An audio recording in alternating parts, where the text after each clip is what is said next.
Saudara-saudara, selamat pagi, selamat baku dapat di acara GKM Menyapa.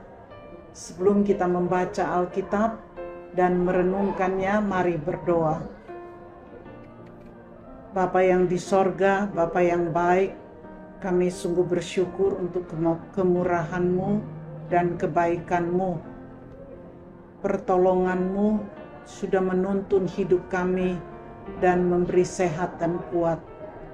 Di acara GKM Menyapa ini lagi kami mau baca firman-Mu. Mohon anugerah-Mu ya Bapa, supaya firman Tuhan boleh menjadi berkat dan kekuatan bagi kami.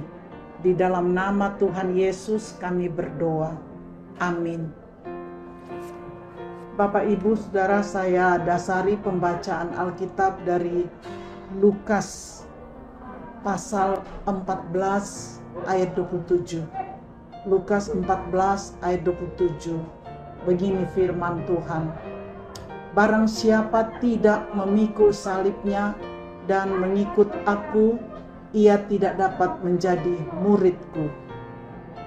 Saudara-saudara, saya memberi tema firman Tuhan ini adalah murid sepanjang masa. Sejak dahulu kala, banyak orang tertarik datang kepada Yesus karena berbagai alasan. Ada yang datang mendengar pengajarannya sekedar ingin melihatnya atau untuk meminta kesembuhan, dan lain-lain alasannya. Yesus menghargai itu semua. Walaupun kerinduannya adalah agar setiap orang datang karena ingin menjadi muridnya. Itu alasan utama. Alasan lain-lain itu tambahan, tapi yang paling utama menjadi murid Tuhan. Hari itu banyak orang berduyun-duyun mengikuti Yesus dalam perjalanannya.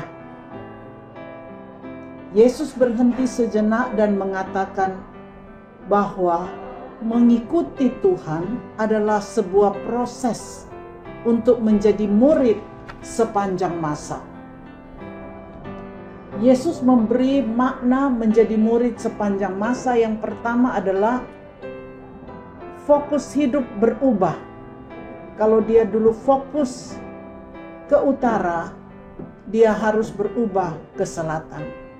Dalam arti kata, kalau fokus dulu hanya untuk dunia, sekarang dia berubah 180 derajat, meninggalkan itu dan fokus kepada Tuhan Yesus. Seorang murid memiliki fokus hidup kepada Allah. Kecintaan kepada keluarga memang sangat penting, namun kecintaan kepada Allah yang memberi kita keluarga adalah yang terutama. Keluarga kita adalah nomor 2, tapi yang pertama adalah Allah. Saudara-saudara, berikut Tuhan memberi juga makna dalam pengikutan padanya adalah memiliki perencanaan. Seorang murid harus hidup dengan perencanaan, seperti membuat menara atau membangun rumah. Kita harus merancang anggaran biaya sampai rumah itu selesai dibangun. Kita harus hidup dengan rencana yang matang, bukan emosi sesaat. Ada makna yang lain yang dikatakan dalam pembacaan kita adalah pertimbangan yang matang. Seorang murid perlu pertimbangan dalam mengambil keputusan terbaik bagi dirinya dan bagi sesamanya. Seumpama seorang raja, ia tahu kapan harus berdamai dan kapan harus menyerang. Seorang raja dia harus melihat kapan keadaan bangsanya damai atau kapan dia harus berperang dengan musuh-musuh sebagai seorang pemimpin yang tertinggi. Ia mengenal kekuatan dan kelemahan dirinya. Ada pertimbangan yang matang sebagai murid Tuhan. Yang terakhir, makna adalah memiliki manfaat bagi sesama. Seorang murid Kristus akan bermanfaat bagi sesamanya. Seperti garam, berfungsi memberikan rasa pada makanan dan menjadi pengawet dalam kebusukan. Jika garam tidak ada fungsinya, ia tidak akan dipakai lagi, akan dibuang. Jika seorang murid tidak berpengaruh bagi sesamanya, ia telah kehilangan fungsinya. Sudah berapa lama kita menjadi murid Kristus?